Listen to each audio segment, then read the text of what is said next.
الحمد للہ نحمده ونستعینه ونستغفره ونؤمن به ونتوکل علیہ ونعوذ باللہ من شرور انفسنا ومن سیئات اعمالنا من يهده الله فلا مضل له ومن يضلل فلا هادي له واشهد ان لا اله الا الله واشهد ان محمدا عبده ورسوله اما بعد فان خير الحديث كتاب الله وخير الهدي هدي محمد صلى الله عليه وسلم وشر الأمور محدثاتها وكل محدثة بدعة وكل بدعة ضلالة وكل ضلالة في النار. أما بعد أعوذ بالله السميع العليم من الشيطان الرجيم. ما كان محمد أبا أحد من رجالكم ولكن رسول الله وخاتم النبيين. ہر قسم کی تعریفات اللہ مالک الملک کے لیے ہیں جنہوں نے جنات اور انسان کو حقیقی اور بنیادی طور پر اپنی بندگی، اپنی پوجا اور اپنی عبادت کے لیے بنایا۔ جنات اور انسان کی تخلیق کا حقیقی اور بنیادی مقصد یہی تھا کہ وہ بارگاہ رب العالمین میں آیا کریں، اپنی جبین نیاز کو مالک کائنات کی بارگاہ میں آ کے جھکایا کریں، اپنے دست سوال کو کبریا کی بارگاہ میں آ کے پھیلایا کریں، اپنی کمر کو حالت رکوع میں اس کی بارگاہ میں آ کے ہم کیا کریں، اسی کی تکبیر کی صداؤں کو بلند کیا کریں، اسی کی تحلیل کے آوازوں کو اجاگر کیا کریں، اسی کی تسبیح گیت گایا کریں۔ چنانچہ ارشاد ہوا وما خلقت الجن والانس الا لیعبدون، اور میں نے نہیں بنایا جنات اور انسان کو مگر اپنی پوجا، اپنی بندگی اور اپنی عبادت کے لیے۔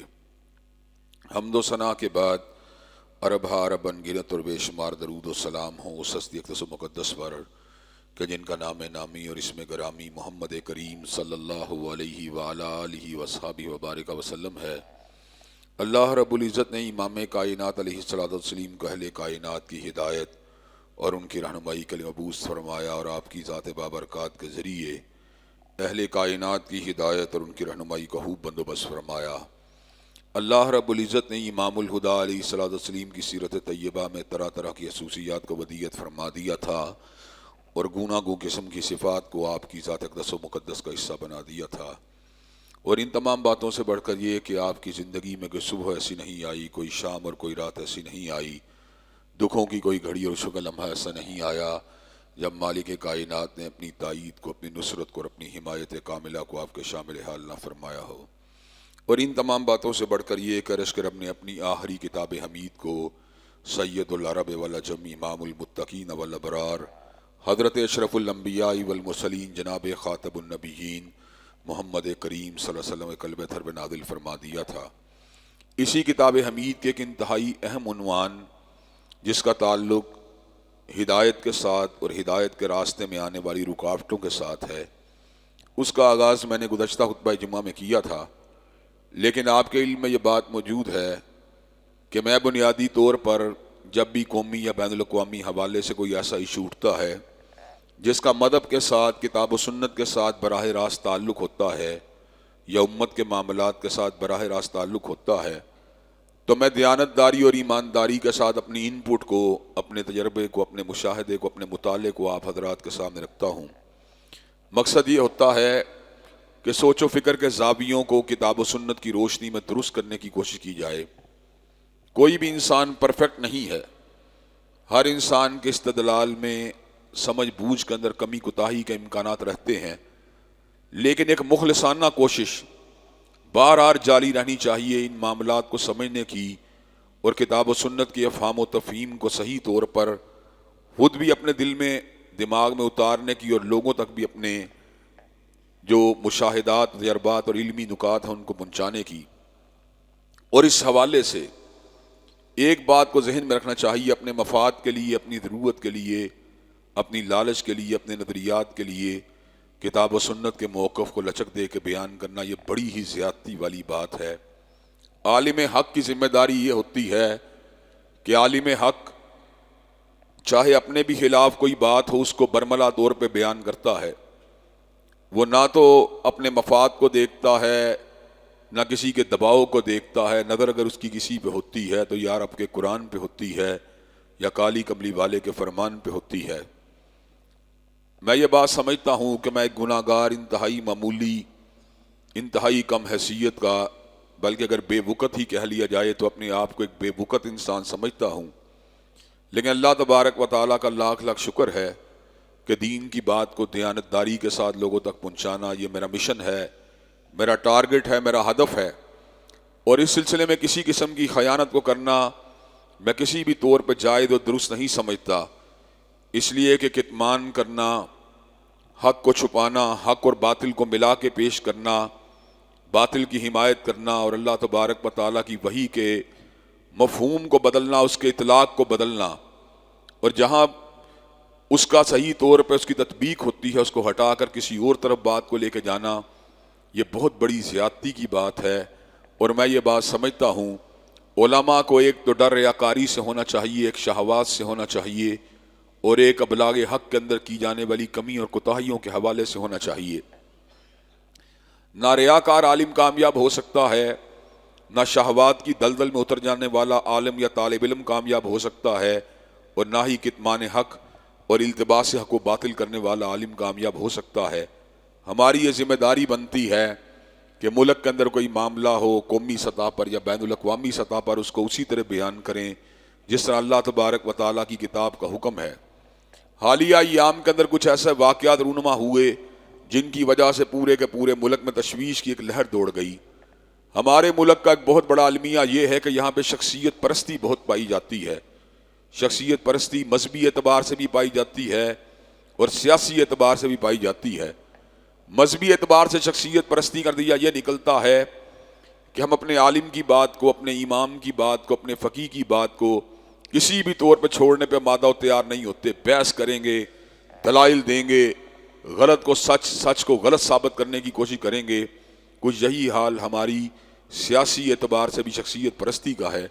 جو لوگ میاں صاحب کے پرستار ہیں وہ ان کی ہر بات کو حجت و دلیل سمجھتے ہیں، جو خان صاحب کے ہم نوا ہیں وہ ان کی ہر بات کو حجت و دلیل سمجھتے ہیں، جو پیپل پارٹی کے لوگ ہیں وہ زرداری صاحب کی ہر بات کو حجت و دلیل سمجھتے ہیں، اور ان باتوں کے نتائج اور اثرات جو ہیں پھر پوری سوسائٹی کے اوپر مرتب ہوتے ہیں۔ سوسائٹی کا جو سوچ کا زاویہ ہے اس میں ٹیڑھا پن پیدا ہو جاتا ہے۔ حالانکہ ہونا تو یہ چاہیے جو دین کی بات ہے اس کے سامنے سر تسلیم کو ہم کر دیا جائے، اس کے مد مقابل باپ کی بات ہو اس کو چھوڑ دیا جائے، اس کے مد مقابل کسی فقیہ کی بات ہو اس کو چھوڑ دیا جائے، اور اس کے مد مقابل کسی سیاسی لیڈر یا رہنما کی بات ہو اس کو بھی ترک کر دینا چاہیے۔ آپ کو یاد ہوگا کہ میاں صاحب کے دور کے اندر یہ جو ممتاز قادری کا سانحہ رونما ہوا اور اس کے اوپر علماء نے بڑے اپنے تحفظات کا اظہار کیا، لیکن اس کے باوجود ان کو پھانسی ہوئی، اور پھانسی کے نتیجے میں ایک ملک گیر تحریک بھی چلی جس کے نتائج جو ہیں آج تک ہم سوسائٹی کے اندر دیکھ رہے ہیں۔ حضرات گرامی قدر، اسی طرح خان صاحب کے دور کے اندر آسیہ ملونہ کی جو ہے یہاں سے ملک کے اندر فرار کروانے کا واقعہ رونما ہوا، اور اس طرح کے دیگر بھی بہت سے واقعات رونما ہوئے جن میں سے ایک انتہائی اہم نقطہ یہ تھا کہ سلمان رشدی کے اوپر قاتلانہ حملہ کرنے والے کی خان صاحب نے کیٹاگوریکلی مذمت کی، حالانکہ اس ایشو کو ایڈریس کرنا ان کے لیے چندہ ضروری نہ تھا۔ اس کے بعد زمان پارک کے اندر بھی ایک واقعہ رونما ہوا جہاں پر تحریک انصاف کے کارکن بڑی تعداد میں موجود تھے۔ ایک بچے سے سوال کیا گیا کہ اس وقت سب سے زیادہ دنیا کے اندر خوش نصیب بندہ کون ہو سکتا ہے، تو اس نے جواب میں کہا عبداللہ اور آمنہ کے یہاں پر حضرت رسول اللہ صلی اللہ علیہ وسلم کی ولادت ہوئی تھی، وہ خوش بخت ترین لوگ تھے، اور ان کے بعد خوش بخت ترین لوگ جو ہیں وہ عمران خان کے والدین ہیں کہ ان کے یہاں پر عمران خان جیسے بچے کی ولادت ہوئی۔ حضرات گرامی کے ذریعے جو غلوف ہے، مبالغہ آمیزی ہے، اس نے ہماری مذہبی جو ہے تاثرات کو یا مذہبی تصورات کو بڑا دھچکا پہنچایا ہے۔ یہی وجہ ہے جب بھی کبھی ملک کے اندر کوئی ایسا واقعہ رونما ہوتا ہے جس کے اندر بلیس فہمی کا ایشو انوالو ہو، جس کے اندر توہین قرآن کا ایشو انوالو ہو، توہین رسالت کا ایشو انوالو ہو، یا شاعر اللہ کی توہین کا مسئلہ انوالو ہو، تو اس کے اندر جہاں پر مجرم کی گرفت کے لیے آوازیں اٹھتی ہیں وہاں پر مجرم کی ہم نوائی کے لیے بھی آوازیں اٹھنا شروع ہو جاتی ہیں۔ باقاعدہ طور پہ ملک میں رسا کشی، ایک پولرائزیشن کی کیفیت پیدا ہو جاتی ہے۔ جو دینی طبقات ہوتے ہیں وہ پوری جذبات کے ساتھ مجرم کے اوپر کڑے احتساب کا مطالبہ کرتے ہوئے نظر آتے ہیں، اور لبرل طبقات کے لوگ جو ہیں وہ فوراً سے پہلے جہاں سب باندھ کر جو ہے اس کے دفاع کے لیے آ جاتے ہیں۔ حریت فکر کی بات ہوتی ہے، آزادی اظہار کی بات ہوتی ہے، جمہوری آزادیوں کی بات ہوتی ہے۔ حضرات گرامی کا یہ تصورات جو ہیں پورے کے پورے معاشرے کے اندر کشمکش کی کیفیت کو پیدا کر دیتے ہیں، اور ہم نے یہ دیکھا ہے کہ ہر صحیح سے صحیح بات کی مخالفت کرنے والا بندہ بھی موجود ہوتا ہے اور ہر غلط سے غلط بات کی تائید اور توثیق کرنے والا بندہ بھی موجود ہوتا ہے. اس کے اندر انسانوں کے اپنے پولیٹیکل افیلیشن بھی ہوتی ہیں، مذہبی دڑے بندیاں بھی ہوتی ہیں، اپنے پی آر بھی ہوتے ہیں، تعلقات بھی ہوتے ہیں. حضرات گرامی قدر، ہمیں اس بات کو آج یکسو ہو کر اپنے دل و دماغ میں طاری کرنے کی ضرورت ہے کہ میرا ممدوح، ہاں میرا تعلق کسی بھی پارٹی کے ساتھ ہو، اس کی کوئی بات بھی دین کے خلاف ہو، دین کو مقدم رکھنا چاہیے اور لیڈر کی بات کو نیچے رکھنا چاہیے. اللہ نے قرآن مجید میں اس بات کا ذکر کیا، یوم تقلب وجوہہم فی النار، جس دن اوندے منہ لوگوں کو جہنم کی آگ میں پھینک دیا جائے گا. تو ایسے عالم کے اندر وہ یہ بات کہیں گے، یا لیتنا اطعنا اللہ و اطعنا الرسول، اے کاش ہم نے اللہ کی بات کو مانا ہوتا، ہم نے رسول اللہ کی بات کو مانا ہوتا. لیکن ایسے عالم کے اندر وہ یہ بات کہنے کے پر مجبور ہوں گے، انا اطعنا سادتنا و کبرانا فاضلونا السبیل. ہماری بدبختی کا اصل سبب یہ تھا کہ ہم نے اپنے بڑوں کو، اپنے چودھریوں، اپنے سرداروں کی بات کو مانا، چنانچہ ہم ان کے پیچھے لگ کے کئی معاملات کے اندر گمراہ ہو گئے. حضرات گرامی کہتے ہیں سوسائٹی کی کوئی اہمیت نہیں، دوستیاں یاریاں اپنی جگہ پر ہیں، عزیز داریاں قرابتیں اپنی جگہ پر ہیں، پارٹی یہ بھی اپنی جگہ پر ہے، لیکن یہاں پہ دین کی بات آئے، دین کی بات کو مقدم سمجھنا چاہیے. اگر ہم اس بات کو اپنے پر طاری کر لیں گے تو اللہ کے فضل و کرم سے معاشرے کے اندر جو ایک کڑا احتساب مجرم کا ہونا چاہیے اس کے بھی امکانات پیدا ہو جائیں گے، اور دین کی تضحیق کے، دین کے بارے میں غلط جو ہے رائے دینے کے وہ بھی امکانات پیدا ہو جائیں گے. کیا فرق پڑتا ہے تحریک انصاف کے کارکن کو کہ وہان صاحب کی خلاف دین بات کو رد کر دے؟ کیا فرق پڑتا ہے مسلم لیگ کے کارکن کو اگر وہ میاں صاحب کی کسی بات کو جو خلاف دین ہو اس کو رد کر دے؟ اب ہر بات کی تعویل کرنا، ہر بات کو جسٹیفائی کرنا، یہ تو کوئی ضروری بات نہیں ہے. حضرات گرامی قدر، ایک عرصہ قبل کی بات ہے، میاں صاحب نے یہ بات کہی تھی، قادیانی بھی ہمارے بھائی ہیں. تو بڑے بڑے جید علماء بھی کہنے لگے ہاں ہاں قومی اعتبار سے ہمارے بھائی ہیں، ان کی بات کا مطلب یہ نہیں وہ نہیں. ہر بات کی تعویل کرنا یہ کوئی ضروری نہیں ہوتا. حالانکہ ہونا یہ چاہیے ایسی بات کے اوپر لیڈر کو یہ پیغام مل جانا چاہیے پبلک کا کہ پبلک اس کی بات کو ماننے کے لیے آمادہ و تیار نہیں ہے. حضرات گرامی قدر، حالیہ ایام ہی کے اندر ایک ایسا واقعہ رونما ہوا جس نے ملک کے طول و عرض کے اندر ایک بحث کا آغاز کر دیا، اور اس بحث کے اندر میں نے بڑے بڑے سنجیدہ اور متین لوگوں کو حق کو ٹویسٹ کرتے ہوئے دیکھا یا اپنے ویٹ کو کسی ہاس پلڑے میں ڈالتے ہوئے دیکھا جس کا تعلق ہماری سیاسی سوچ یا سیاسی دھڑے بندی کے ساتھ تھا. چنانچہ میں نے اس بات کا فیصلہ کیا کہ آپ حضرات کے سامنے حقائق کی نقاب کشائی کو کرنا اور حقیقت کو بیان کرنا اور حقائق کا ابلاغ کرنا انتہائی ضروری ہے. اس کی بنیادی وجہ یہ ہے کہ اللہ کے فضل و کرم سے میرا تعلق نہ تحریک انصاف کے ساتھ ہے، نہ مسلم لیگ کے ساتھ ہے، نہ پیپل پارٹی کے ساتھ ہے. میرا تعلق تو فقط کتاب اللہ کے ساتھ ہے، فقط رسول اللہ صلی اللہ علیہ وسلم کی سنت مطہرہ کے ساتھ ہے. اور اسی کا ابلاغ کرنا، اسی کے قیام کی جستجو کرنا، اسی کے اوپر فوکس کرنا، اسی پہ ارتکاز کرنا، یہ میری زندگی کا مشن ہے. اور میں اللہ سے دعا مانگتا ہوں اللہ مجھے حق بات کہنے کی ہمیشہ توفیق دیے رکھے، اور پارٹی بازیوں سے بچا کر اور جانبداریوں سے بچا کر، دھڑے بازیوں سے بچا کر سچی بات کرنے کی توفیق دیتا ہی رہے. اس لیے کہ حضرت علامہ شہید کا بھی یہی مشن تھا. آپ نے نہ کسی اسٹیبلشمنٹ کی پرواہ کی، نہ سیاسی لیڈر کی پرواہ کی، ساری کی ساری زندگی حق کے اوپر کاربند رہے، اور آخری وقت تک بھی اللہ کی توحید کا اور پیغمبر زمان حضرت محمد کریم صلی اللہ علیہ وسلم کی رسالت اللہ الخالدہ کا ابلاغ کرتے رہے. تو میں یہ بات سمجھتا ہوں عالم کا حق بھی یہی بنتا ہے کہ عالم کا دھڑا کتاب و سنت کو ہونا چاہیے، عالم کا دھڑا دین کو ہونا چاہیے، عالم کو اپنا بدن حقیقت اور دلائل کے پلڑے میں ڈالنا چاہیے، عالم کو حق اور انصاف کی بات کرنی چاہیے، اور حق اور انصاف کی بات کہیں اور سے بھی مل جائے اس کو فوراً سے پہلے قبول کر لینا چاہیے. اس لیے کہ عالم کے قطعی طور پہ یہ بات شایان شان نہیں، حق کو پا لینے کے باوجود بھی حق کے خلاف ڈٹا رہے، حق کے خلاف جو ہے وہ محاذرائی میں مصروف رہے. حضرات گرامی قدر، آپ کو پتہ ہے 75 سال گزر جانے کے باوجود ابھی تک دین ہمارے ملک میں صحیح طور پہ اس لیے نافذ نہیں ہو سکا کہ ہم انہی دھڑے بازیوں کا شکار ہیں، انہی پارٹی بازیوں کا شکار ہیں. اگر سارے ملک کے تمام طبقات کے تمام مقادم فکر کے جید علماء اس بات کا فیصلہ کر لیں بازار حسن نہیں چلنا تو نہیں چل سکتا، اگر اس بات کا فیصلہ کر لیں شراب کی بھٹیاں نہیں چلنی چاہیے تو نہیں چلیں گی، اگر اس بات کا فیصلہ کر لیں کہ سودی نظام نہیں چلنا چاہیے تو نہیں چلے گا. لیکن یہ وہ معاملات ہیں کہ باوجود ان کی کراہت اور ان کی نفرت ہر عالم کے دل میں موجود ہے، لیکن اس کے باوجود بھی کوئی نہ کوئی ایسا مسئلہ ہے کہ ہم یکسو ہو کے ان معاملات کے اوپر آوازوں کو اٹھانے کے لیے مادہ و تیار نہیں ہوتے۔ اللہ تبارک و تعالیٰ نے قیام پاکستان کے بعد جو اس امت کے اوپر بہت بڑے احسانات کیے، ان میں سے ایک بڑا احسان یہ تھا کہ پاکستان میں جو تحریک چلی تھی ختم نبوت کی، اللہ تبارک و تعالیٰ نے اس تحریک کو منطقی انجام تک پہنچایا، اور اس میں کسی ایک مکتب فکر کے علماء کا رول نہیں ہے۔ تمام مکاتب فکر کے جید علماء نے عقیدہ ختم نبوت کی توضیح اور وضاحت کے لیے اور اس کو عملی جامہ پہنانے کے لیے اپنا کردار ادا کیا۔ علماء اہل حدیث کا بھی اس اعتبار سے ایک روشن ماضی ہے، اس کے ساتھ ساتھ علماء دیوبند، علماء بریلی سب ملے، حتیٰ کہ شیعہ علماء میں سے بھی مظفر علی شمسی صاحب جو تھے وہ بھی علماء اہل سنت کے ساتھ ساتھ اس تحریک کے اندر مصروف رہے، یہاں تک کہ یہ تحریک منطقی انجام تک پہنچی۔ بڑی اس کے لیے صعوبتوں کو برداشت کیا گیا، قید و بند کی جو تھا قید و بند کو کاٹا گیا، کتابوں کو لکھا گیا، پمفلٹ تحریر کیے گئے، آیت اللہ کو لوگوں کے سامنے رکھا گیا، احادیث طیبہ کو لوگوں کے سامنے رکھا گیا، بالآخر جا کر قادیانیوں کے پولیٹیکل اثر و رسوخ کو توڑتے ہوئے اللہ تعالیٰ کے فضل و کرم سے اس ملک میں اس بات کو طے کر لیا گیا کہ جو حضور کی ختم نبوت کو نہیں مانتا، جو آپ کو آخری نبی نہیں مانتا، جو آپ کو آخری رسول نہیں مانتا، جو آپ کو رب کا آخری پیغمبر نہیں مانتا،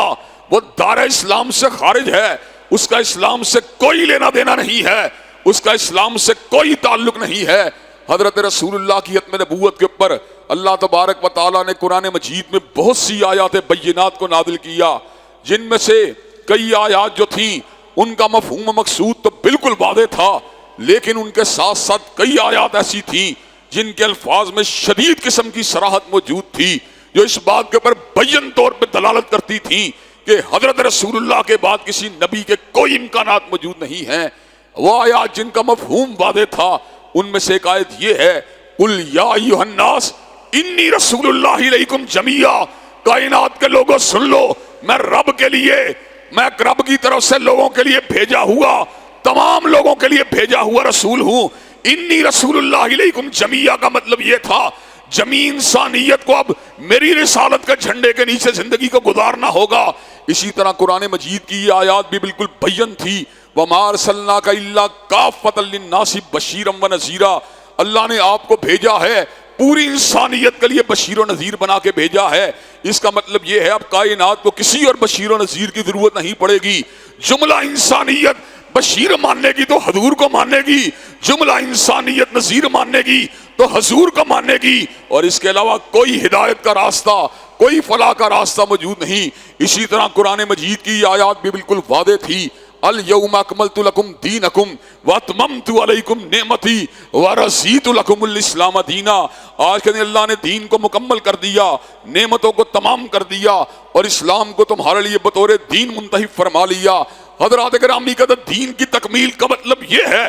اب کوئی اور نبوت نہیں ہو سکتی، اب کوئی اور رسول نہیں ہو سکتا، اس لیے کہ دین مکمل ہے۔ جب دین مکمل ہے تو کسی نئے رسول نبی کے امکانات کیسے پیدا ہو سکتے ہیں؟ اسی طرح قرآن کی یہ آیات بھی بالکل جو آیت تھی اپنے مفہوم کے اعتبار سے بھی، اپنی دلالت کے اعتبار سے بھی، اپنی قطعیت کے اعتبار سے بھی اتنی واضح تھی کہ کسی تعویل کی کوئی گنجائش موجود نہیں تھی۔ ما کان محمد ابا احد من رجالکم ولکن رسول اللہ وخاتم النبیین، یقیناً حضرت رسول اللہ کسی جوان بیٹے کے باپ نہیں ہیں بلکہ اللہ کے رسول ہیں اور اللہ کے آخری نبی ہیں۔ اللہ نے جو آپ کو جوان بیٹا نہیں دیا، اس کی وجہ آپ سمجھنا چاہیں تو اس کے پیچھے بھی ایک حکمت یہ تھی، اگر حضور کا جوان بیٹا ہوتا تو لوگ اس کی شان کو بڑھاتے بڑھاتے کہیں اس کے بارے میں نبوت کے تصورات میں الجھ نہ جاتے۔ حضرات گرامی کا اللہ تبارک و تعالیٰ نے آپ کو جوان بیٹا نہ دے کر، آپ کو رسول بنا کر اور آپ کو ختم نبوت کا تاج پہنا کر کائنات کے لوگوں کو سمجھا دیا حضور کے بعد کوئی نبی نہیں ہو سکتا، آپ کے بعد کوئی رسول نہیں ہو سکتا۔ لیکن حضرت رسول اللہ صلی اللہ علیہ وسلم کے بارے میں نازل ہونے والی آیات بینات کے باوجود اور آپ کے لبھہ مبارکہ سے نکلنے والی احادیث طیبہ کے باوجود کہ جن میں یہ حدیث بھی موجود تھی، لا نبی بعدی، میرے بعد کوئی نبی نہیں ہو سکتا، اور یہ حدیث بھی موجود تھی کہ 30 جھوٹے آئیں گے جن میں سے ہر جھوٹا یہ بات کہے گا میں اللہ کا رسول ہوں، حالانکہ حضرت رسول اللہ کے بعد کوئی نبی یا رسول نہیں ہو سکتا۔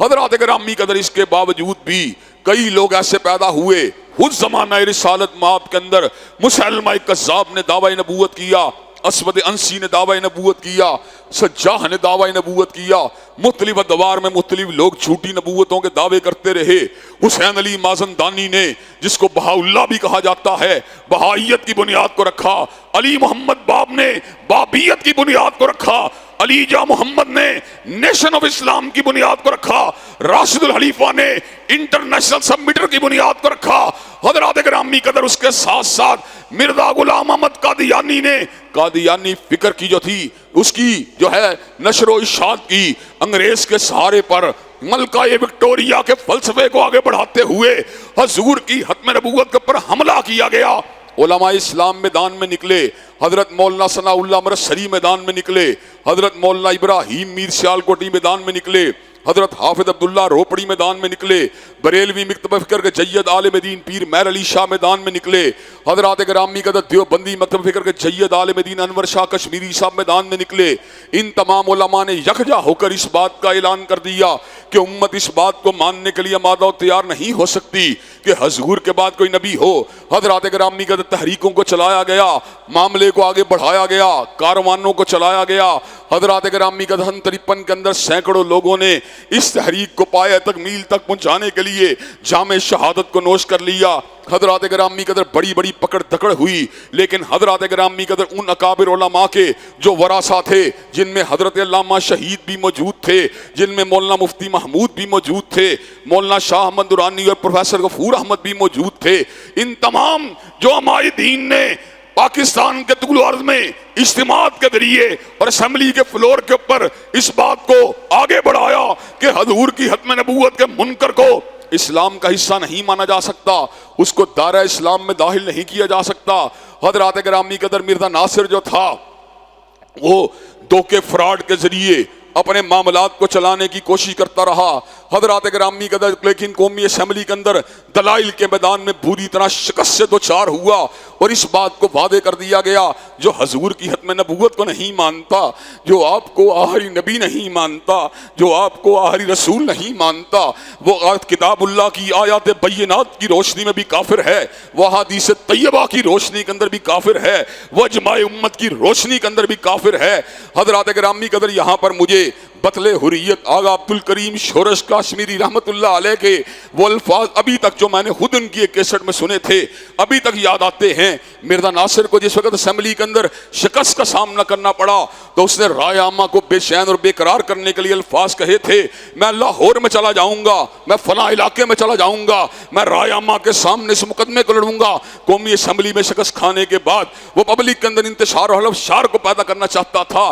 ایسے عالم کے اندر غازی اسلام اور پیکر حق و استقامت آغا عبدالکریم شورش کاشمیری رحمت اللہ علیہ نے عجیب الفاظ کہے۔ انہوں نے کہا میں مرزا ناصر تجھے یہ بات بتلا دینا چاہتا ہوں، اگر تو شہر لاہور میں داخل ہوا میں تیرے سینے کے اندر نوک حنجر کو گھسا دوں گا، اور اگر میں نے تیرے سینے کے اندر نوک حنجر کو گھسا نہ دیا تو میں نظام الدین کا بیٹا آغا عبدالکریم شورش کاشمیری نہیں ہوں۔ حضرات گرامی قدر مرزا ناصر اس بات کو بھانپ گیا کہ مسلمانوں کے تیوروں کے اندر آج بھی جو ہے حضرت رسول اللہ کی محبت کے لیے انتقامی جذبات موجود ہیں۔ مرزا ناصر جو تھا اپنی ذریت کے ہمراہ اس نے سارے کے سارے معاملے کو وائنڈ اپ کیا۔ حضرات گرامی قدر شکست سے دوچار ہوئے، قادیانی جو تھے دائرہ اسلام سے خارج ہوئے۔ حضرات گرامی قدر 7 ستمبر 1974 کو وہ عظیم الشان دن طلوع ہوا جس دن اس بات کو ثابت کر دیا گیا جو بات آج سے پہلے مدارس میں ہوتی رہی، جو آج سے پہلے مکاتب میں ہوتی رہی، جو آج سے پہلے دینی اجتماعات میں ہوتی رہی، اب قومی اسمبلی کا جماعی فیصلہ بھی اس کی توثیق کرتا ہے کہ جو حضور کی ختم نبوت کو نہیں مانتا، جو آپ کو آخری نبی نہیں مانتا، جو آپ کو آخری رسول نہیں مانتا، وہ دائرہ اسلام سے خارج ہے۔ حضرات گرامی قدر پاکستان کی قومی اسمبلی کا یہ متفقہ فیصلہ جس کے اوپر تمام مکاتب جید علماء کے بھی دستخط موجود تھے اور پاکستان کی تمام سیاسی جماعتوں نے بھی اس بات کی توثیق کی تھی، ایک حوالہ بن گیا دنیا بھر کے کسی مقام کے اوپر بھی جس وقت قادیانی اپنے دعوتی مشن کو آگے بڑھانے کے لیے جاتے تھے، پاکستان کی قومی اسمبلی کا یہ متفقہ فیصلہ، قانونی فیصلہ ان کے سامنے آ جاتا تھا کہ جس علاقے کے اندر ان کی پوری نیٹ ورک کا آغاز ہوا تھا اس علاقے کے اندر ہی ان کو کافر قرار دے دیا گیا ہے۔ چنانچہ حضرات گرامی قدر ان کے دام تصویر سے امت ایک عرصے تک بچی رہی، لیکن حضرات گرامی قدر قادیانی جو تھے بڑے ہی چال باز تھے، بڑے ہی دھوکے باز تھے، بڑے ہی مکار تھے۔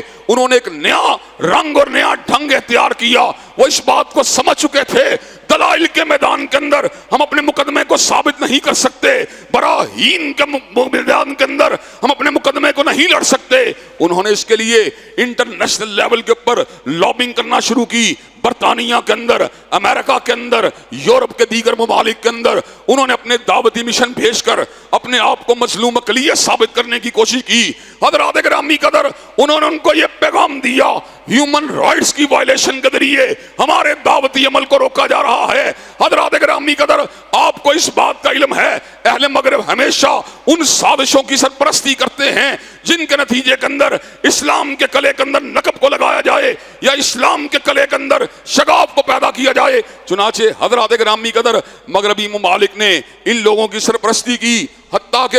ہاؤس آف لارڈ کا باقاعدہ ممبر لارڈ طارق جو قادیانی ہے وہ اس وقت بھی ہاؤس آف لارڈ کا ممبر ہے۔ حضرات گرامی قدر حتیٰ کہ تحریک انصاف کے سربراہ عمران خان نے امریکہ کی ایک انتخابی مہم کے دوران ایک پارلیمنٹ کے لیے، ایک کانگریس کے لیے لڑنے والے ممبر کی حمایت کی تھی جس کا تعلق قادیانی فکر کے ساتھ تھا۔ حضرات گرامی قدر دنیا کے مختلف مقامات کے اوپر یہ سفارتی سرگرمیاں، یہ لابنگ کے سارے تانے بانے یہاں تک پہنچے کہ سرمایہ کو بھی اکٹھا کیا گیا، وسائل کو بھی اکٹھا کیا گیا، سیاسی اثر رسوخ کو بھی اکٹھا کیا گیا، اور اس کے بعد پاکستان کی سیاسی جماعتوں کے اندر بھی نقب کو لگایا گیا۔ کبھی حاج آصف کو پکڑنے کی کوشش، کبھی فواد چودھری کو پکڑنے کی کوشش، ہر جماعت کے اندر لابنگ کر کے اپنے مقدمے کو آگے بڑھانے کی جستجو کی گئی۔ حضرات گرامی قدر بات یہاں تک بھی پہنچی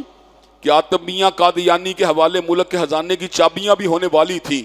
لیکن اللہ کے فضل و کرم سے علماء اسلام کی بروقت نشاندہی کی وجہ سے خان صاحب نے اس فیصلے کو واپس لے لیا۔ حضرات گرامی قدر لیکن قادیانی ابھی بھی بیک ڈور سے جو ان کا تمام ڈھانچہ ہے اس کے ذریعے کوئی نہ کوئی لابنگ کر کے اپنے لیے کسی نہ کسی قسم کی روح رعایت کو کرنے کی کوشش کرتے رہتے ہیں۔ جنرل ضیاء الاکبر ہوم کے دور کے اندر وہ جو فیصلہ سن 74 کا تھا اس کو مزید واضح کرنے کے لیے امتناع قادیانیت آرڈیننس کو جاری کیا گیا، جس کے مطابق قادیانی اپنی عبادت گاہ کو مسجد نہیں کہہ سکتے تھے، اپنے مذہب کو، نام نہاد مذہب کو اسلام نہیں کہہ سکتے تھے۔ حضرات گرامی قدر کلمے کا استعمال، شاعر دین کا استعمال، آذان کا استعمال وہ نہیں کر سکتے تھے۔ مردے کے یاروں کو وہ صحابی نہیں کہہ سکتے تھے، مردے کے گھر والوں کو وہ اہل بیت نہیں کہہ سکتے تھے۔ حضرات گرامی قدر ان کو چار دیواری کے اندر مقید کیا گیا۔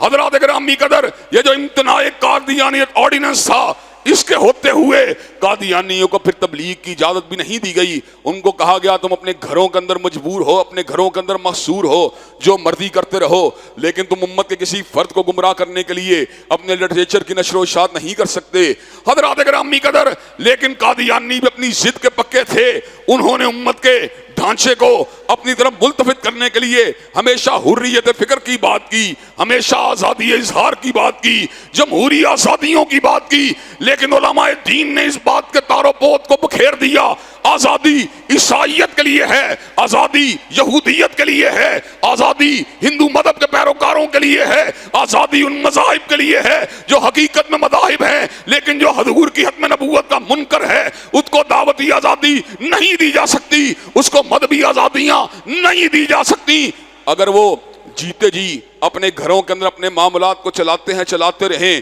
لیکن ان کو اپنے لٹریچر کی نشر و اشاعت کی اجازت نہیں دی جا سکتی۔ حضرات گرامی قدر اس حوالے سے مختلف طرح کی ایسی تفاسیر جن کے اندر دام تصویر میں امت کو بچانے کی کوشش کی گئی، جن کے اندر عقیدہ ختم نبوت پر حملہ کیا گیا، اس لٹریچر کو قادیانی ادھر ادھر پھیلانے کی کوشش کرتے رہے۔ حضرات گرامی قدر ایک ایسا ہی مقدمہ تھا جس کے بارے میں حالیہ ایام کے اندر چیف جسٹس قاضی فائد عیسیٰ نے فیصلے کو سنایا۔ قادیانی تفسیر صغیر کو جو تھا پرموٹ کر رہا تھا۔ تفسیر صغیر جو ہے وہ مرزا بشیر الدین محمود کی تفسیر ہے، جس کے اندر حضرت رسول اللہ کی ختم نبوت پہ حملہ کیا گیا، جس میں عقائد اسلامیہ کے اوپر حملہ کیا گیا. اور کل کی گفتگو میں مولانا علی آج چنیوٹی نے یہ بات بتلائی 63 مقامات کے اوپر تمام مفسرین کے جماع سے انحراف کرتے ہوئے نئی تفسیروں کو اس میں درج کیا گیا. گویا کہ قرآن مجید کے مفاہیم کو ان کے متعین مقامات سے ہٹا کر اپنی مرضی کا جامہ پہنا کر اس کی نشر و اشاعت کی گئی. حضرات گرامی قدر یہ سارا کا سارا لٹریچر جو تھا اس کو ڈسٹریبیوٹ کرنا خلاف آئین تھا. حضرات گرامی قدر چیف جسٹس کے سامنے جب اس مقدمے کو لایا گیا تو انہوں نے اس کے بارے میں فیصلہ سنایا کہ 2019 کے اندر اس کتاب کے اوپر بین نہیں تھا, 2021 کے اندر اس کے اوپر بین کیا گیا. چنانچہ اس شخص کے اوپر جو گرفتاری اس کی ڈالی گئی اس وقت ڈالی گئی جب اس لٹریچر کی نشر و اشاعت کرنا جرم نہ تھا. حالانکہ حضرات گرامی قدر امتناع قادیانیت آرڈیننس کے بعد کسی بھی قسم کے لٹریچر کی نشر و اشاعت کی کوئی گنجائش وجود نہیں تھی. لیکن پرٹیکولرلی اس کتاب کا نام لے کر انہوں نے یہ بات لکھی کہ 2021 میں فیصلے کو سنایا گیا, اس کی نشر و اشاعت بھی قانونی طور پہ جرم ہے. جرم چونکہ 2019 میں ہوا تھا اس لیے اس کو سزا نہیں دی جا سکتی. اگر بات یہیں تک ہوتی تو اس کے اندر ہم یہ بات کہہ سکتے تھے ایک ججمنٹ ہے, ایک فیصلہ ہے جو انہوں نے اپنی مرضی کے ساتھ یا حالات و واقعات پہ غور و فکر کر کے دیا ہے. تو حضرات گرامی قدر علماء اس کا نوٹس نہ بھی لیتے کوئی فرق نہ پڑتا. لیکن حضرات گرامی قدر ظلم کی بات یہ ہوئی اور زیادتی کی بات یہ ہوئی جب چیف جسٹس نے فیصلے کو نقل کیا تو حضرات گرامی قدر جہاں پر اس بات کا ذکر کیا کہ 2019 میں ہونے والا واقعہ جو ہے 2021 میں جرم قرار پایا اس لیے اس کو جرم کی سزا نہیں دی جا سکتی, وہاں پہ اتنی لمبی چوڑی ایک تقریر یا ایک لمبی چوڑی تحریر لکھی جس کا تعلق آزادی اظہار کے ساتھ تھا, جس کا تعلق مذہبی آزادیوں کے ساتھ تھا, جس کا تعلق لٹریچر کے یا اپنے فکر کے ابلاغ کے ساتھ تھا. حضرات گرامی قدر لا اکراہ فی الدین کی آیات کو لکھ کر ایک قادیانی کے مقدمے کے اندر اتنی لمبی چوڑی بحث جو کی گئی اس کا مطلوب اور مقصود یہی نکلتا تھا اگر قادیانی لٹریچر بانٹ بھی لیا ہے تو اس سے کیا فرق پڑتا ہے. یہ بات وضاحت کے ساتھ نہیں لکھی گئی لیکن ایک ایسے شخص کے مقدمے میں جس کی مذہبی حیثیت جو ہے آئین کے اعتبار سے بھی مجروح ہے, کتاب و سنت کے اعتبار سے بھی مجروح ہے, مذہبی آزادیوں کے اوپر اتنا لمبا چوڑا نوٹ لکھنا اس کا مفہوم کیا تھا, اس کا مقصود کیا تھا, اس کا مطلوب کیا تھا. اگر یہ مقدمہ کسی عیسائی کا ہوتا اس میں لا اکراہ فی الدین کی آیات درج ہوتی یا مذہبی آزادیوں کی بات ہوتی تو بات سمجھ میں آتی تھی کہ عیسائی ہے اس کو اپنے مذہبی معاملات کو چلانے کی اجازت ہے. اگر یہ مقدمہ کسی یہودی کا ہوتا اس کے اندر مذہبی آزادیوں کی تحریر ہوتی تو بات سمجھ میں آتی تھی کہ یہودی کو اپنے مذہب پہ چلنے کی اجازت ہے. لیکن ایک مرزائی کے مقدمے میں مذہبی آزادیوں کی تحریر لکھ کر اور مذہبی آزادیوں کو جسٹیفائی کر کے اس بات کا جواب فراہم کیا گیا یہ قادیانی اپنے لٹریچر کی نشر و اشاعت کے اندر بھی آزاد ہیں. یہ اس بات کا نتیجہ تھا, الفاظ نہیں تھے لیکن نتیجہ یہ تھا جب آزادی مذہب کی بات ہوگی یا اپنے مذہب کے بیان کی بات ہوگی یا اپنے مذہب کے ابلاغ کی بات ہوگی تو گویا قادیانیوں کو اس بات کا ریلیف دیا جائے گا کہ اس ملک کے اندر اہل سنت اور دیگر مقاصد فکر کے لوگوں کو وہ اپنے دامِ تدبیر میں لے کر مرزا غلام احمد قادیانی کو بطور نبی ان کو منوانے کی کوشش کریں گے. حضرات گرامی قدر بات تو بالکل سیدھی سادی تھی لیکن مسلم لیگ کے بعد دوستوں نے شاید اس کو اپنی انا کا مسئلہ بنا لیا کہ قاضی فائد عیسیٰ کے بعد فیصلوں سے اس بات کی جو تھی رجحان جھلکتا تھا کہ مسلم لیگ کی طرف ان کا ایک سیاسی رجحان موجود ہے. اس لیے مسلم لیگ کے دوستوں کو یہ بات سمجھنے کی ضرورت ہے کہ یہ ملک جو ہے یہ ملک محمد کریم کے غلاموں کا ملک ہے, یہ ملک جو ہے نبی مہرباں کے امتیوں کا ملک ہے. اس ملک کے اندر مذہبی آزادیوں کی بات کسی ایسے مقدمے میں نہیں کی جا سکتی جس کا تعلق مرزائیت کے ساتھ ہو, جس کا تعلق قادیانیت کے ساتھ ہو, جس کا تعلق مرزا غلام احمد قادیانی کی ضروریت کے ساتھ ہو. چنانچہ ملک کے تمام علماء, تمام مقاصد کے جید علماء نے اس موقع پہ سٹینڈ لیا ہے کہ سپریم کورٹ کو اپنے فیصلے کو واپس لینا پڑے گا اور اس مقدمے کے اندر جو فیصلہ سنایا گیا ہے اس میں مذہبی آزادیوں کی جو تفاصیل موجود ہیں ان کو اس مقدمے سے علیحدہ کرنا پڑے گا. حضرات گرامی قدر مجھے یہ بات بتلائیے کہ ہم نے کلمہ میاں صاحب کا پڑھا ہے کہ ہم نے کلمہ خان صاحب کا پڑھا ہے؟ رب قدیر کی قسم ہے ہم نے کلمہ اگر پڑھا ہے فاطمہ کے بابا کا پڑھا ہے, ہم نے کلمہ اگر پڑھا ہے آمینہ کے درے یتیم کا پڑا ہے. ہم کسی ایسے فیصلے کو نہیں مانتے جس کے نتیجے کے اندر مرزا غلام احمد قادیانی کی ذریت کو اس ملک کے اندر اپنے دعوتی مشن کو جاری رکھنے کا کوئی ادنا سا جواز بھی ملے. حضرات گرامی قدر مجھے یہ بات بتلائیے، یہ فیصلہ واپس ہونا چاہیے کہ نہیں ہونا چاہیے؟ حضرات گرامی قدر اس کی تفاصیل کے اندر جو مذہبی آزادیوں کی بات کی گئی ہے اس کو اس ڈاکومنٹ سے علیحدہ ہونا چاہیے کہ نہیں ہونا چاہیے؟ اللہ کے فضل و کرم سے ہم جسٹس قاضی فائد عیسیٰ صاحب کو یہ بات سمجھا دینا چاہتے ہیں. آپ قاضی القضاء کے منصب پہ فائد ہیں، آپ چیف جسٹس کے منصب پہ فائد ہیں، لیکن یہ منصب جو ہے اس وقت تک اہم ہے جب تک آپ کے قلم کے نتیجے کے اندر دین کے پر حملہ نہ ہو، جب تک آپ کے قلم سے ختم نبوت کا عقیدہ مجروح نہ ہو، جب تک آپ کے قلم کی کاٹ سے شاعر دین مجروح نہ ہو. اور یاد رکھیے قاضی فائد عیسیٰ صاحب کے ماضی کے حوالے سے بھی آپ کو دو فیصلوں کی طرف آپ کی توجہ کو مبذول کروا کے اس بات کو بھی میں واضح کر دینا چاہتا ہوں کہ قاضی صاحب ترجیح کے اعتبار سے دین کو دوسرے نمبر پہ رکھتے ہیں اور آئین کو پہلے نمبر پہ رکھتے ہیں. ان کی باقاعدہ ویڈیو موجود ہے کہ میں آئین دین اور پھر انہوں نے حقوق انسانی کی بات کی. انہوں نے کہا آئین کا ذکر میں نے پہلے اس لیے کیا ہے کہ آئین تمام طبقات کو حقوق کی ضمانت دیتا ہے، دین کو دوسرے نمبر پہ ذکر کرنے والا شخص ہم یہ بات سمجھتے ہیں اس کی ترجیح کا پیمانہ غلط ہے، باطل ہے. پاکستان کا نام اسلامی جمہوریہ پاکستان ہے، اسلام پہلے ہے، جمہوریت بعد میں ہے. جمہوریت اور آئین کو اوپر رکھ کے اسلام کو نیچے رکھنے کی کسی بھی کوشش کو قبول نہیں کیا جا سکتا. اور تیسرا وہ فیصلہ جس کے انہوں نے ریمارکس دیے تھے، جس وقت MBBS میں داخلے کی بات آئی تھی تو 20 نمبر جو تھے وہ حافظ قرآن کے لیے جو تھے وہ ایلوکیٹ کیے گئے. تو جسٹس صاحب نے پوچھا حافظ قرآن ہونا ایک عالم یا امام کے لحاظ سے تو واقعی ایک سود مند بات ہے، لیکن کیا ڈاکٹری کے لیے 20 نمبر جو ہیں ان کا بھی کوئی فائدہ ہے کہ نہیں ہے؟ حضرات گرامی کا سوچنے کی بات یہ ہے اگر NCC کے نمبروں کو، NCC کے ٹریننگ کے 20 نمبروں کو داخلے کا وقت کاؤنٹ کیا جاتا ہے تو حافظ قرآن جو کسی دینداری کی علامت نہیں بلکہ واضح طور پہ ایک علمی قابلیت کی علامت ہے، یہ صرف اسلام کی علامت نہیں بلکہ ایک علم کی بہت بڑی اونچائی کی علامت ہے. اگر اس کے فقط 20 نمبر الاٹ کر دیے گئے تھے تو اس میں کون سی جرا کی بات تھی؟ یہاں سے ان کا وہ ذہن واضح ہوتا ہے جو وہ مذہب کے بارے میں رکھتے ہیں، جو دین کے بارے میں رکھتے ہیں. انشاءاللہ ہر کسی کی دین کے بارے میں تنقیدی سوچ ناکام ہوگی. اللہ اکبر کا نعرہ بھی لگتا رہے گا اور رسول اللہ راہبر کا نعرہ بھی لگتا رہے گا. میں نے ماضی کے انتخاب کے اندر بھی مسلم لیگ کا سربراہ میاں شہباز شریف کا اس لیے مقابلہ کیا تھا کہ میں پبلک کو یہ پیغام دینا چاہتا تھا کہ ہماری محبت نہ میاں صاحب کے ساتھ ہے نہ خان صاحب کے ساتھ ہے. وفا اگر ہماری کسی کے لیے ہے تو عرش کے الہ کے ساتھ ہے یا مدینہ کے مصطفیٰ کے ساتھ ہے. اور آج میں پھر آپ کو یہ بات سمجھا دینا چاہتا ہوں، مسلم لیگ نے وزیر اعلیٰ کے لیے عورت کو نامزد کر کے اس بات کو ثابت کیا حدیث مصطفیٰ ان کے لیے اہم نہیں ہے. تحریک انصاف نے بھی ماضی میں بہت سے ایسے اقدام کیے کہ دین ان کے لیے اہم نہیں ہے. حالیہ ایام کے اندر بھی ان کے سیاسی فیصلے، سیاسی اتحاد جس سمجھ جا رہے تھے سب دیکھ رہے تھے. حضرات گرامی قدر قاضی فائد عیسیٰ صاحب نے جو کیا وہ بات بھی دکھ کا باعث ہے، لیکن ہم ملک کے اندر بدامنی نہیں چاہتے، انتشار نہیں چاہتے، لا قانونیت نہیں چاہتے. ہم اداروں کا تحفظ چاہتے ہیں، اداروں کی ساکھ کو مضبوط کرنا چاہتے ہیں، لیکن اداروں کو بھی سوچنا ہوگا کہ اللہ کی کبریائی کی بات ہو یا حضرت رسول اللہ کی مصطفائی کی بات ہو، اس کے اوپر کوئی کمپرومائز کیا جا سکتا نہیں کیا جا سکتا. انشاءاللہ جب تک ہم زندہ ہیں عرش والے کی توحید کا اور کالی کملی والے کی ناموسرت میں نبوت کا دفاع کرتے رہیں گے. اور کوئی بھی ایسا فیصلہ جس سے ان گروہوں کو سند جواب ملتی ہو جو گروہ اسلام کے دشمن ہیں، ختم نبوت کے دشمن ہیں، آئین پاکستان کے دشمن ہیں، انشاءاللہ ان کا راستہ بھرپور طریقے سے روکا جائے گا. اللہ تبارک و تعالی ہمیں حق بات کہنے کی توفیق دے. وآخر دعوانا الحمدللہ رب العالمین.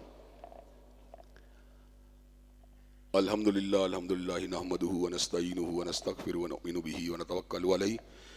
ونعوذ باللہ من شرور انفسنا ومن سیئات اعمالنا من یہدہ اللہ فلا مضل لہ ومن یضلل فلا ہادی لہ واشہد ان لا الہ الا اللہ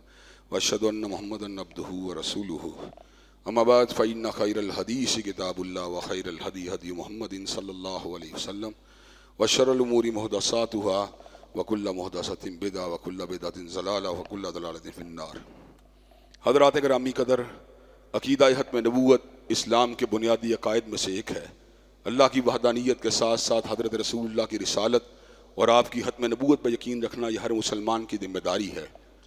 کتاب اللہ اور سنت رسول اللہ سے یہ بات ثابت ہے، جو ختم نبوت کو نہیں مانتا وہ دائرہ اسلام سے خارج ہے، اور یہ بات 7 ستمبر 1974 کو قومی اسمبلی کے متفقہ فیصلے سے بھی سامنے آئی، جو آپ کی ختم نبوت کو نہیں مانتا وہ دائرہ اسلام سے خارج ہے۔ حضرات گرامی قدر، قادیانی لابنگ کے ذریعے کئی ایسے فیصلے کرواتے رہتے ہیں جن سے یہ بات واضح ہوتی ہے کہ وہ اس ملک کے آئین اور قانون سے کھلواڑ کرنا چاہتے ہیں، لیکن علماء ہمیشہ حقیقت کی نقاب کشائی کے لیے میدان عمل میں آ جاتے ہیں۔ آپ کو یاد ہوگا اوتھ اینڈ افرمیشن کے کیس کے اندر بھی یہی کام کیا گیا کہ بیان حلفی کو اقرار نامے میں تبدیل کرنے کی کوشش کی گئی۔ حضرات گرامی قدر، لیکن اللہ کے فضل و کرم سے علماء کے بروقت سٹینڈ لینے کی وجہ سے وہ کارروائی بھی ناکام ہو گئی۔ اب حالیہ ایام کے اندر جو قاضی فائد عیسیٰ صاحب نے فیصلہ سنایا ہے، اس سے قادیانیوں کو مذہبی دعوت و تبلیغ کے لیے سند جواز مل رہی ہے، جو کسی بھی طور پہ پاکستان کے لیے، اہل اسلام کے لیے اور ختم نبوت کے عقیدے کے لیے موضوع نہیں ہے۔ چنانچہ ہم بھرپور طور پہ اس کے اوپر اس کی مذمت بھی کرتے ہیں اور اس کے خلاف احتجاج بھی کریں گے۔ علامتی احتجاج انشاءاللہ جمعے کے بعد 5 منٹ کا آپ مرکز سے باہر تمام لوگ جمع ہوں اور آپ ضرور شامل ہوا کریں، تاکہ یہ میسیج جو ہے ان اداروں تک پہنچے جو ہمارے ملک کو چلانے والے ہیں کہ ابھی ختم نبوت کے پروانے زندہ ہیں۔ اللہ کے فضل و کرم سے تمام جماعتوں کے علماء اس بات کے اوپر متفق اور یکسو ہیں کہ اس طرح کے کوئی بھی فیصلہ جس میں اتنی تفصیل کے ساتھ مذہبی آزادیوں کی بات کی جائے اس کو کبھی بھی قبول نہیں کیا جا سکتا۔ عمران ریاض صاحب اور دیگر کئی صحافیوں کو گرفتار کیا جا رہا ہے، لیکن ان کے گرفتاری سے کلمہ حق کا بلاغ نہیں رک سکتا۔ اللہ تبارک و تعالی ہمیں حق بات کہنے کی، حق پہ جمنے کی اور حق کی نشر و اشاعت کی ہے کے لیے جو اپنے ہمیں اللہ نے صلاحیت دی ہے، اس کے لیے اللہ ہمیں قبول و منظور فرمائی۔ ان اللہ یامر بالعدل والاحسان وایتاء ذی القربى وینہی عن الفحشاء والمنکر والبغی۔ سبحان ربک رب العزۃ عما یصفون وسلام علی المرسلین والحمد للہ رب العالمین۔